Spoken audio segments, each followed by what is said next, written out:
मार्च 2023 में आयोजित 12वीं की परीक्षा का परिणाम गुरुवार को घोषित हुआ। इस बार अमरावती मंडल का परिणाम 92.75% है और अमरावती मंडल पास राज्य के 9 मंडलों में चौथे स्थान पर है।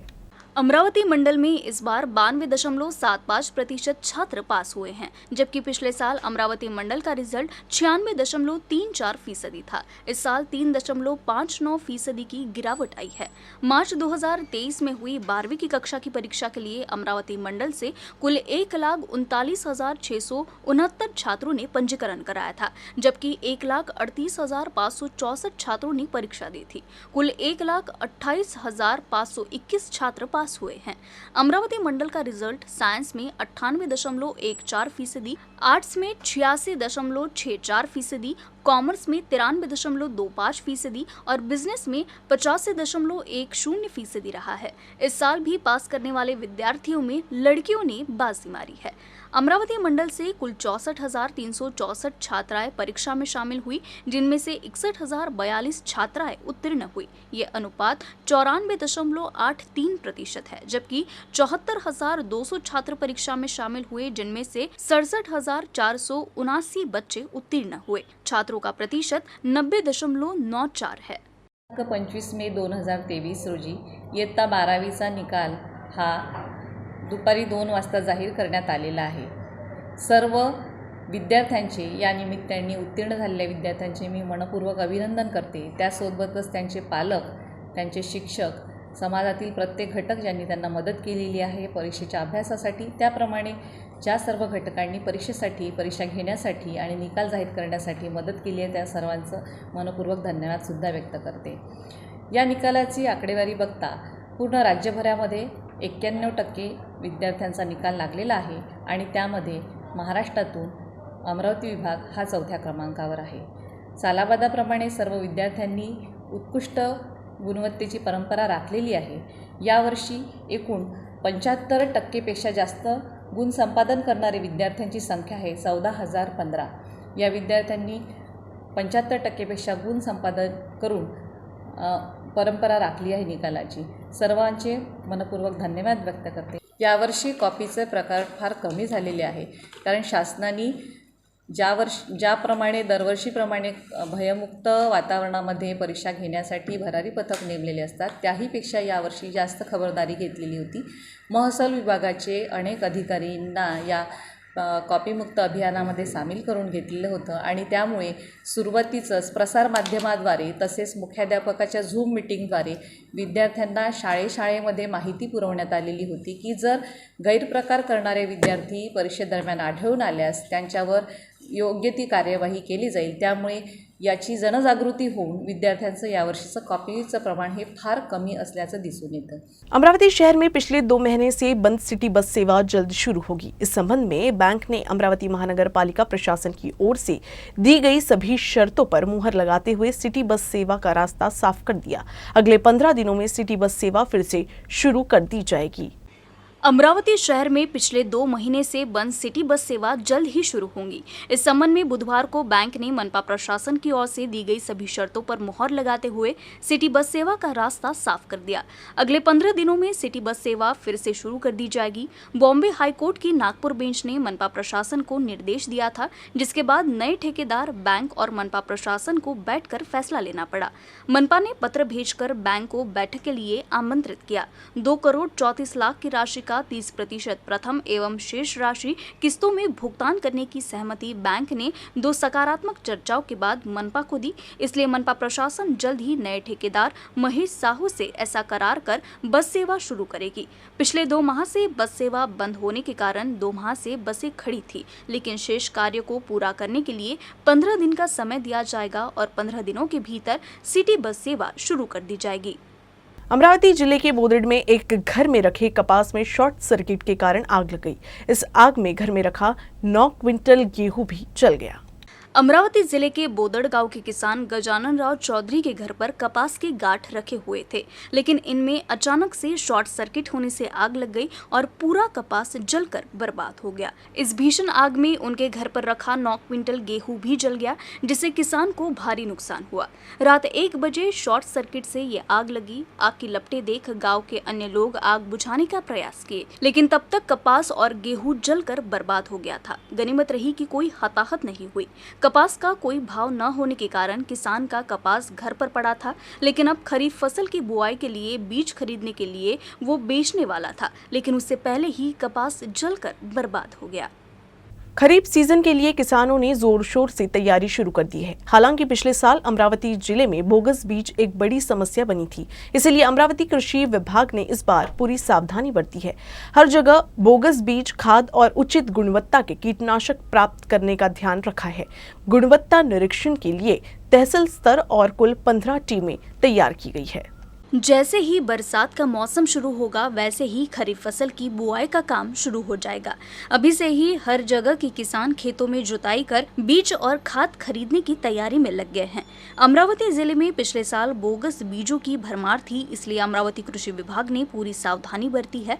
बोगस बीज, उर्वरक और कीटनाशक सही गुणवत्ता के पहचानने के लिए प्रत्येक तहसील स्तर पर गुणवत्ता निरीक्षण के लिए 15 उड़न दस्तों का गठन किया गया है। कभी कभी ये भी देखने को मिलता है कि जिस कंपनी के बीज की मांग बढ़ जाती है, बीज विक्रेता उसका मनमाना दाम वसूलते हैं। इसलिए इस बार कृषि विभाग इन सब पर भी विशेष नजर रखे हुए हैं। अमरावती जिल्ह्यात खरीपाची सुरुवात लवकरच होणार आहे, कारण आता आपण 22 मे मध्ये आहोत आणि जून महिना हा शेतकऱ्यांच्या दृष्टीनं अत्यंत महत्त्वाचा महिना असतो आणि आपल्याकडे जो जिल्हा आहे हा खरीप डॉमिनन्स जिल्हा आहे आणि खरीपाचे जे प्रमुख पीक आहे सोयाबीन, कापूस, तूर, मूग, उडीद आणि ज्वारी या सर्व पिकांच्या निविष्ठा ज्या लागतात, विशेषतः बियाणं आणि खतं, ह्या निविष्ठा शेतकऱ्यांना योग्य गुणवत्तेच्या आणि वाजवी दरानं मिळाव्या या उद्देशानं भरारी पथकाची स्थापना केलेली आहे। जिल्ह्यात 14 तालुक्यात 14 आणि 1 जिल्हा स्तरावर असे 15 भरारी पथक आपण स्थापन केलेले आहे। यांच्यामार्फत ज्या शेतकऱ्यांना निविष्ठा पुरवठा कृषी सेवा केंद्रामधून होतात त्यांचं गुण नियंत्रण ज्याला आपण म्हणतो, त्यासाठी मग ज्या बोगस बियाणाचा किंवा बोगस खताचा किंवा बोगस कीटकनाशकाचा पुरवठा होऊ नये या अनुषंगानं भरारी पथक काम करणार आहे। यामध्ये वेगवेगळे नमुने काढणे, बियाणे असतील, खतं असतील किंवा औषधं असतील, हे काम केलं जाईल आणि शेतकऱ्यांना वाजवी दरानं कुठेही शेतकऱ्यांची फसवणूक होणार नाही या दृष्टीनं नियंत्रण कक्षाच्या माध्यमातून सुद्धा किंवा शेतकऱ्यांना जे आमचे तालुका स्तरावरचे आहे किंवा जिल्हा स्तरावरचे अधिकाऱ्यांचे नंबर उपलब्ध करून दिलेले आहेत, त्यांच्याकडे आपण फोनवर किंवा दूरध्वनीच्या माध्यमातून माहिती दिली तर तिथं तात्काळ धाड टाकून ते जो काही गैरप्रकार सुरू आहे तो गैरप्रकार थांबवण्यात येईल आणि जर काही म्हणजे कायद्याचं बेकायदेशीर कृत्य करताना दिसलं तर या अशा केसेसमध्ये आपण पोलीस केसेस किंवा गुन्हे दाखल करणे किंवा जप्तीचे कारवाईसुद्धा करण्याला कमी करणार नाही, अशी मी कृषी उपसंचालक म्हणून आज ग्वाही देतो। महावितरण ने उपभोक्ताओं से अपील की है कि वे बिल भुगतान केंद्र पर कतार में खड़े होने के समय और मेहनत को बचाने के लिए बिजली बिल का भुगतान ऑनलाइन करने को प्राथमिकता दें। अप्रैल माह में अमरावती सर्कल के 2.5 लाख से अधिक उपभोक्ताओं ने 36 करोड़ 66 लाख रुपए के बिजली बिल का ऑनलाइन भुगतान किया। महावितरण ने अपनी वेबसाइट www.mahadiscom.in पर ऑनलाइन बिल भुगतान सुविधा के साथ एक मोबाइल ऐप उपलब्ध कराया है।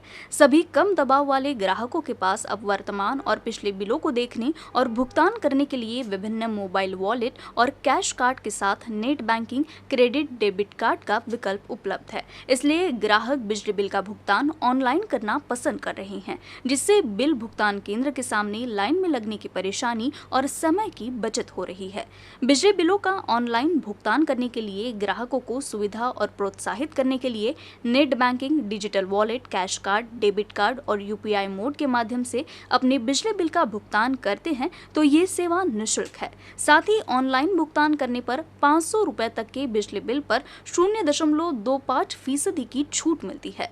बिजली बिल का ऑनलाइन भुगतान ग्राहकों द्वारा अपने पंजीकृत मोबाइल पर SMS के माध्यम से तुरंत स्वीकार किया जाएगा। इसके अलावा यदि आप वेबसाइट www.mahadiscom.in पर पेमेंट हिस्ट्री चेक करते हैं तो बिजली बिल भुगतान विवरण और रसीदें भी उपलब्ध है। इसलिए महावितरण की ओर से अपील की गई है कि ग्राहक ऑनलाइन बिल भुगतान सुविधा का लाभ उठाए।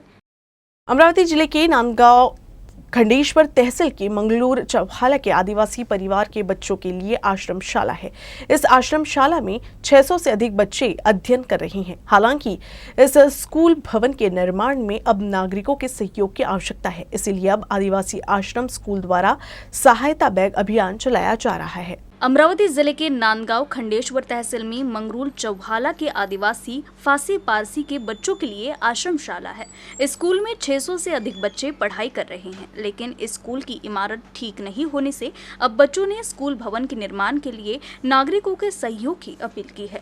इसके लिए आदिवासी आश्रम स्कूल द्वारा सहायता बैग अभियान चलाया जा रहा है। इस अभियान की शुरुआत राष्ट्रसंत तुकडोजी महाराज की जन्मस्थली गुरुकुंज मोजरी से हुई और भविष्य में यह अभियान अमरावती जिले सहित पूरे राज्य में चलाया जाएगा। चांदुर बाजार नगर निगम की ओर से शहर के जूना बैल बाजार क्षेत्र में अतिक्रमण विरोधी कार्रवाई की गई। इलाके में 30 साल से अवैध रूप से रह रहे 11 परिवारों को भी हटा दिया गया। चांदुर बाजार शहर के जूना बैल बाजार में अतिक्रमण में बड़े पैमाने पर कब्जा कर लिया गया है। इस जगह पर छोटी छोटी दुकानों के साथ बड़ी संख्या में घर थे, लेकिन अब सरकार ने इस जगह पर कल्चरल हॉल बनाने का फैसला किया है। साथ ही नगर परिषद की ओर से यहाँ के नागरिकों को वैकल्पिक स्थान भी उपलब्ध कराया गया, लेकिन अधिकांश नागरिकों ने जूना बैल बाजार क्षेत्र नहीं छोड़ा है। गुरुवार को नगर परिषद की ओर से अतिक्रमण विरोधी कार्रवाई की गयी। किसी भी अप्रिय घटना को रोकने के लिए पुलिस का कड़ा बंदोबस्त किया गया था, लेकिन आक्रोशित नागरिकों ने आक्रोश जताते हुए आरोप लगाया कि नगर परिषद ने वैकल्पिक जगह तो दी, लेकिन समय नहीं दिया। लेकिन इस कार्रवाई में 11 परिवार बेघर हो गए हैं। नगर परिषद के मुख्य अधिकारी सुधाकर पांझड़े ने बताया कि सांस्कृतिक हॉल बनाने का आदेश आने के बाद तत्काल कार्रवाई की गई है।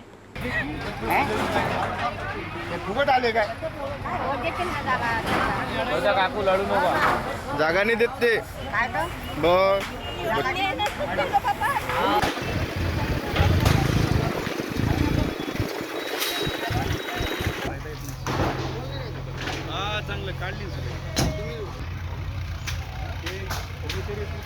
नगरपालिकेच्या मालकीची असून इथे 12 कोटीचं ऑडिटोरियमचा प्रस्ताव आहे। त्यासाठी वर्कआउट दिलेली आहे आणि काम सुरू करायचं असल्यानं हे अतिक्रमण आपण काढतोय। हा एक शहरामध्ये मोठा एक उपक्रम राहील। या सर्वांसाठी सर्व जनतेसाठीचं एक ठिकाण चांगलं काम होईल म्हणून हे अतिक्रमण काढतोय आहे आणि या लोकांचं सुद्धा आम्ही नुकसान होऊ देणार नाही। या लोकांना आम्ही नगरपालिका मदत करणार आहे।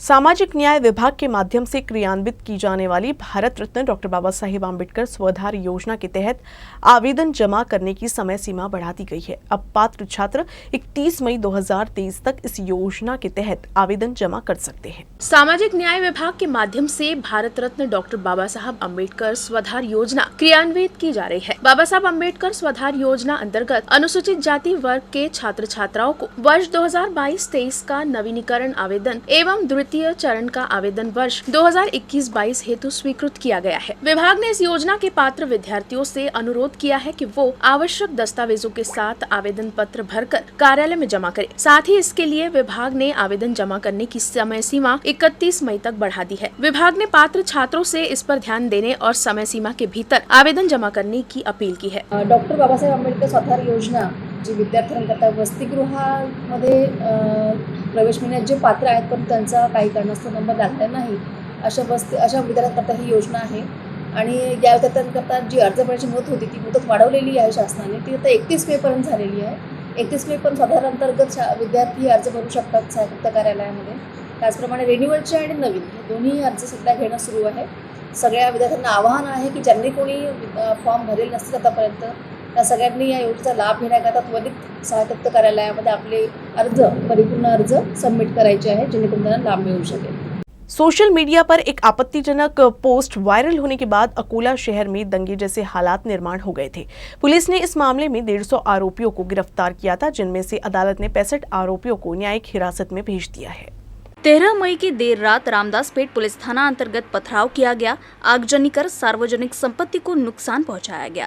इससे नागरिकों में भय का माहौल निर्माण हो गया था. इसे रोकने के लिए अकोला शहर के सिटी कोतवाली पुलिस थाना, रामदासपेट पुलिस थाना, पुराना शहर पुलिस थाना व डाबके रोड पुलिस थाना परिसर में संचार बंदी और जमाव बंदी लागू की गई.